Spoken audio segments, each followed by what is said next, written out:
The Barons. The Barons are in the house. All right, ladies, my name is Mark Soto. I am the executive director of The Honorable.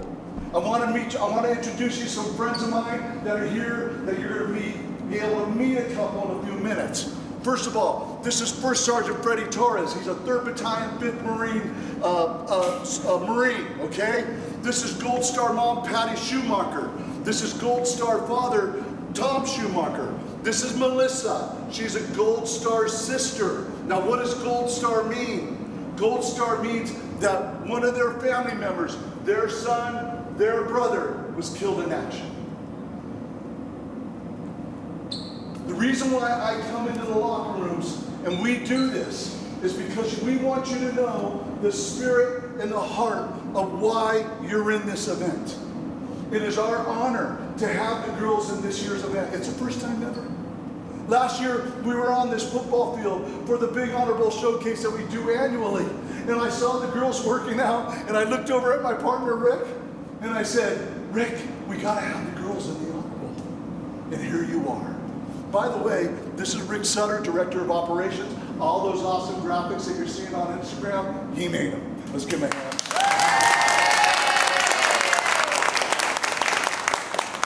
So, I'm a high school football coach for 18 years. Back in 2010, I had 2 sons that served in the military.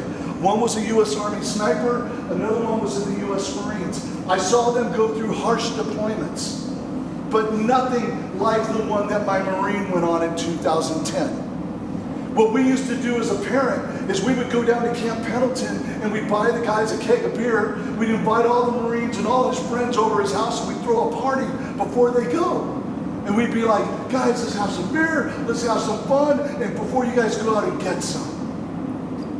The difference about this party is that my son never told me where he was going. He never told his mom and I. He didn't want us to worry.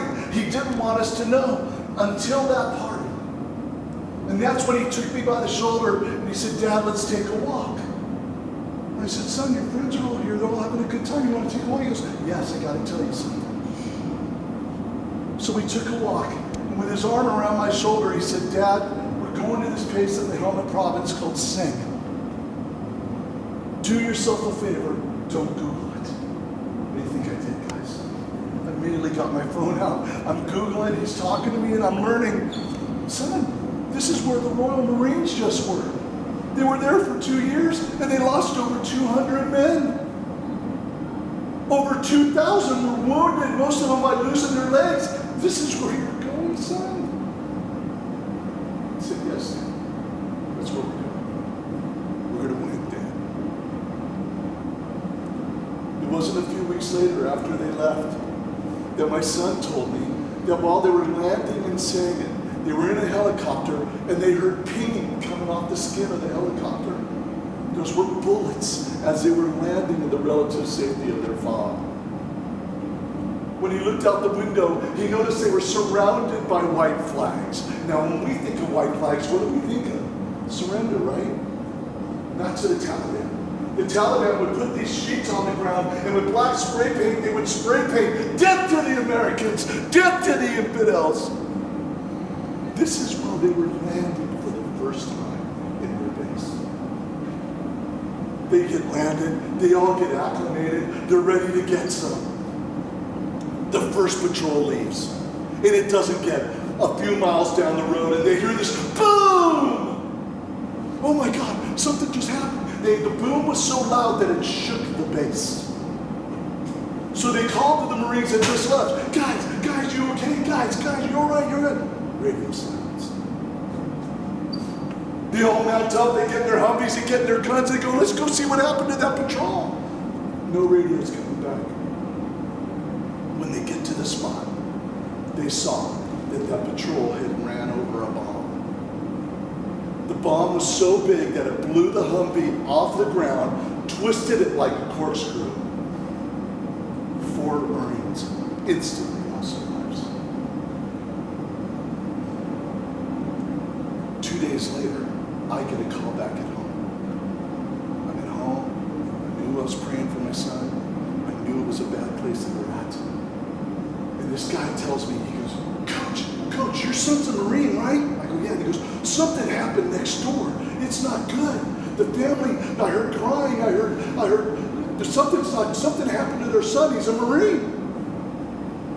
I come to find out that their son was killed in action. I wanted to help because my son was there. I had to do something. So I called them and I find out that it's Patty and Tom Schumacher. And their son, Victor Dew, that I didn't even know was a Marine who I coached in football, was killed in action. They go out to Dover Air Force Base and bring their son home. And as we're talking about their son and memorializing them, they ask me, they go, Coach, will you eulogize our son? Be honored. So I did. I eulogized her son. I saw the flag draped casket. I saw the body buried into the ground. This is where it gets freaky, guys. Remember, my son's in Afghanistan. He calls me 2 weeks later. He goes, Dad, on the satellite phone. My colonel tells me that there was a coach that eulogized Victor Dew. Was that you, Dad? So yes, that was me. He goes, Dad, I was there. I cut him out of the vehicle.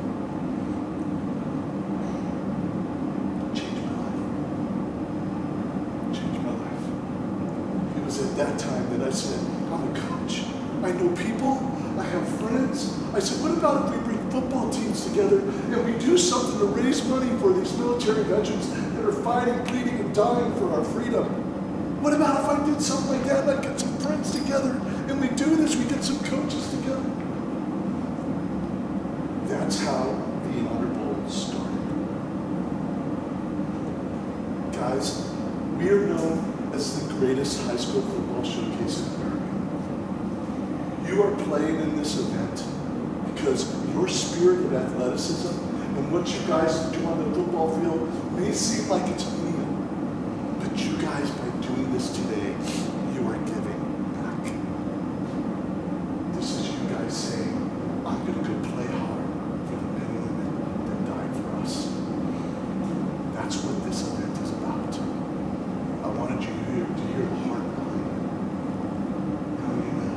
I want you to feel it. I want you to, guys, everything you hear in this locker room today, bring it home. Tell your friends, tell your families about the event that you are in. The Honor Bowl High School Football Showcase. Now I got a friend I want you to meet. This is U.S. Marine, 3rd Battalion, 5th Marine, Freddie Torres. Let's give it up for Freddie Torres. What a tremendous honor and privilege to stand in front of you today, and for you to be here making history through the Honor Bowl. As that coach said, it's more than just a football game. You're going out there and you're playing for a reason, right? He talked about October 2010 when Victor Dew passed away in that explosion. Now let me tell you another quick story. 2-3 months later, December 30th, 2010, there was a patrol that went out that day of Marines. A squad of patrol, 20 Marines went out that day. They went out for about 4 or 5 hours. They were in a brand new area. They went out to talk to the local nationals and gain intelligence. They were making their way back to the patrol base. The back of the patrol, one of the Marines stepped on an IED, an improvised explosive device, a roadside bomb. Luckily, he only stepped on it and 4 pounds out of the 20 pounds went off. Luckily. That Marine's foot was shattered. They pulled him out, got him in a truck, brought him back to the United States. He was fine. Those 20 pounds were made to completely kill every single one of those Marines on that patrol. But now there's half of an IED sitting out there. The Marines have to go out there and blow it in place. So the squad leader, the sergeant, makes a decision that only 4 Marines are going to go out there and they're going to blow it in place. They're going to place a stick of demolition down and blow it in place. So they get 4 Marines, they go out there, they place a stick of demolition down, and they're about to blow it. From the east, about 100 meters down, there's a little village, mud huts, alleyways, and the Taliban would make these holes on the wall, big enough to where they could put their barrels down and spray left and right, just shoot at Marines. That was the tactic they used, because they were covered behind the wall. As that sergeant's about to blow the demolition, to blow that rest of it, the Taliban open up and they ambush him. They ambush those 4 Marines. Now the 3 Marines in front of them run around a corner and they take cover from the bullets coming at them. The sergeant gets shot twice in the legs. He immediately puts his weapon up and starts running in the direction of the Taliban, engaging back with his own weapon. For about 20-30 meters he runs, he finds a little divot, a waist-high wall, and he gets behind it thinking he's going to get cover and fire back at the Taliban.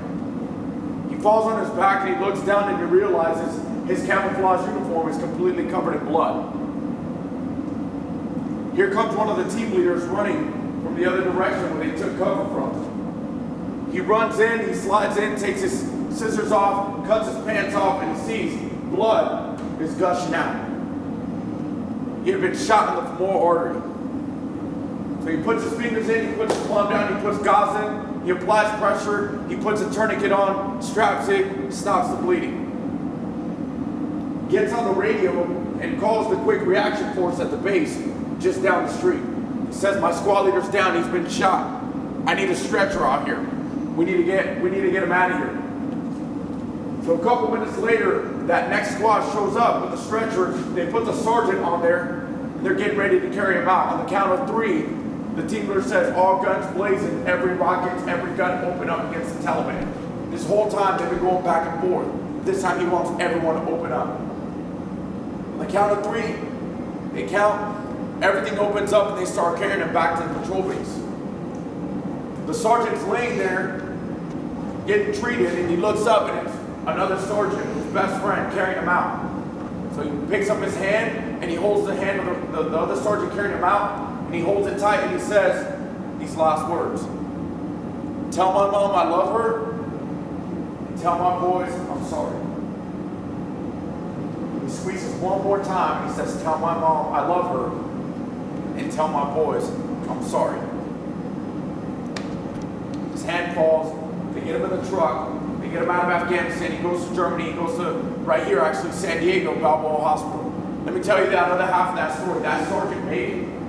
January 2011, as he was inpatient at Balboa Hospital, the doctors came to him and said, hey, next week, your leg's getting amputated. There's too much nerve damage, there's too much going on there, it's not worth keeping it. By the way, you're getting medically retired. You understand you've done 6 years, you've done all this for the Marine Corps, but your time's over. You can't do this with the prosthetic. So that sergeant, January 2011, took that challenge, and he told the doctor, he said, I'm not getting my leg amputated. I don't want it amputated. I'll deal with the nerve damage. I'll deal with the pain. He said, you're never going to be able to walk. You're never going to be able to run the exact same way you did before. By the way, your career's over. So he took that challenge, and that squad leader knew that April, just 3 months later, that squad, that battalion was going to make it back to the United States. They were due to rotate. And he said, by the time my squad gets back, my battalion gets back, I'm going to be at the bottom of that staircase, ready to hug him, and I'm going to be fully medically qualified, ready to do this again. So it took 2-3 physical therapies a week, 6-7 times a week, every single day he was grinding in the gym, in the pool, running on his own, doing all this physical therapy on his own to get himself better. And let me tell you, April of 2015, when that plane landed at March Air Force Base in Riverside, I stood at the bottom of that staircase ready to receive every single one of my squad members and hug them. And I was medically qualified. And by the way, I still have a leg. And by the way, I'm a force fitness instructor now. By the way, I'm a personal trainer. And by the way, I'm a martial arts instructor trainer now. When in 2011, I was told everything was over for me. Now, why do I share that story with you? It's not about me being combat wounded. It's about the mentality, the physical, and the character disciplines that I had to face in order to be where I'm at today. In 2011, I didn't share that story. It took me about 10 years before I started sharing the story because I felt shame. I felt guilt. I felt like I let my squad down, let them out there by themselves for 4 months to fend for themselves. So I never wanted to talk about that story. I felt guilty. 2 years ago, God brought me to my knees and he said, it's time for you to share that story. It's time for you to put that story out there for those that are facing challenges, those that are facing adversity, those that are struggling, those that are going through something in life, so they can overcome it, so they can see something major where you almost lost your life, you can overcome it. Whatever it is you're going through, challenges in the field, challenges in the relationships, challenges at family, home, fill in the blank. I'll tell you right now, it's all mental. Because I got myself through it. And last year when I did this, the years prior to this, doing this, I'm a completely different person. And God put me in this position to be able to minister to youth, which I do now. To be able to minister to young adults, which I do now. To be able to minister to men, which I do now. And I truly believe God put me in this position and gave me this gift, even though it took 12, 13, 14 years to start sharing it, to stand in front of you and tell you whatever you're facing, whatever failure you've had, whatever mistake you've made, that doesn't define you. How you overcome that is what defines you. So I'll tell you this one thing, I grew up in the church, but I was a very transactional Christian instead of a transformational Christian like I am now. And I'm grateful for that. I'm grateful that I went through all these struggles, all these challenges, to be able to stand in front of you and share this story with you today. So when you go out there, whatever challenges you have, give it all you got, and you're going to get through it. Thank you for what you do. Thank you for going out there. Good luck tonight. Good luck the rest of the season, and God bless every single one of you.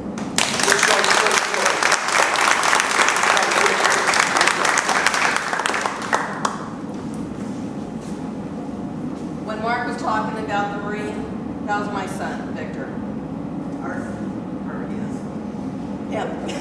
Our son. One of the things, Vic played football, had the best hugs that you could ever think of. You were sad, you got a hug from him. He was also a second degree black belt. One of the things about the Marines is their motto, honor, courage, and commitment. Freddie talked a lot about that, but I'm going to apply it a little bit different. Honor. Honor is something you have within yourself. It's doing the right thing at the right time when people are looking and when people are not looking. It is being true to your own self-morals, your own faith within yourself. Courage and actually be able to do it. Whether it is saying no to drugs, saying no to sexting, saying, sorry, I'm a mom, I have a 17-year-old daughter. Saying no to all these things that are out there. You guys have the most difficult teenage years coming up now that I don't know how you do it. Stay true to yourself, stay true to your values. It'll do you well now and later on in life. Commitment. Commitment is one thing that you stick with it, just like Freddie did. You stick with it. You stay with it, you keep doing it, keep doing it. If it knocks you down, you get up, you do it again. That is going to not only build you now, the rest of your high school years, college, whatever else you choose to do in life. When you become a parent yourself, if that is your co-choosing, you've got to have that, you've got to stick with it. You have everyone, your friends here, to stick with you. The story that I got about my son when he came back, or when his battalion came back, because I didn't know that much that was going on with his Marine career. The only thing I knew is that he found one drill sergeant that somehow yelled louder and longer than I did. I don't know how that happened, but he did find a drill sergeant. That was a joke, girls. That was a joke. Okay.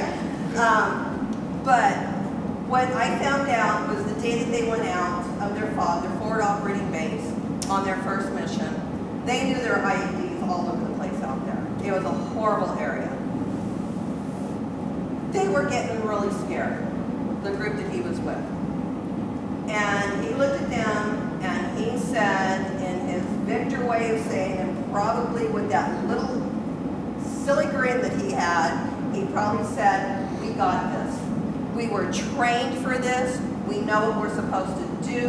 We're well trained. We can get it done. We got this, guys. Now let's go out there and do it. That 100% is my son.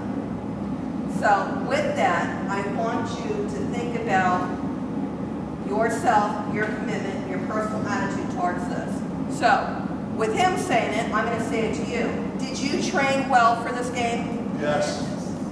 Are you ready to play this game with all your heart? Yes. A little louder, girls. Are you ready to win this game? Yes. That's it. Thank you.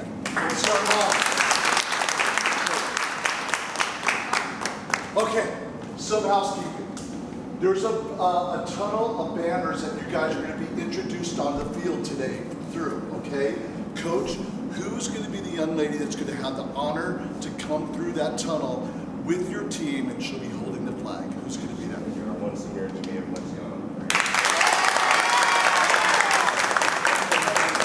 All right, so when we get ready to introduce you through the tunnel, your team's going to be behind you. I'm going to hand you the flag. I'm going to get on the mic and I'm going to introduce your team, okay? Have fun with it. Wave that flag. Have fun with it, all right? Girls, whoop it up. There's plenty of photographers here, all right? You'll have plenty of photos, okay? All right. After that, or before that, when we're doing the national anthem, we do a pre-game ceremony, and that all happens while you guys are sidelined before the national anthem. So be prepared for that. Post-game, one of you, your coach is going to choose which one of you is the character winner. That is the young lady that exhibited the most sportsmanship, the most character, that type of imagery out on the field, right?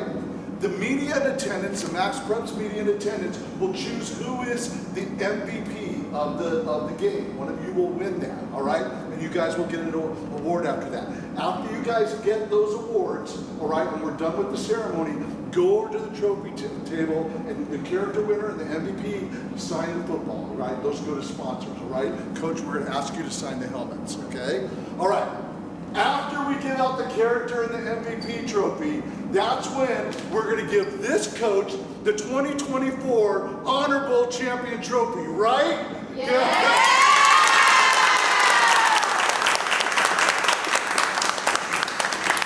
Coach, these are banners, or these are bands that we made for the girls.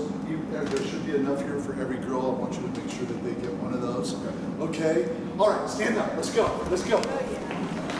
Hands up, hands up, hands up. Hands up. Okay, the 3rd Town 5th Marines have a saying, and that is 3-5, get some. So when I say 3-5, you yell get some. You got it? Yes, sir. 3-5, get some! 3-5, get some!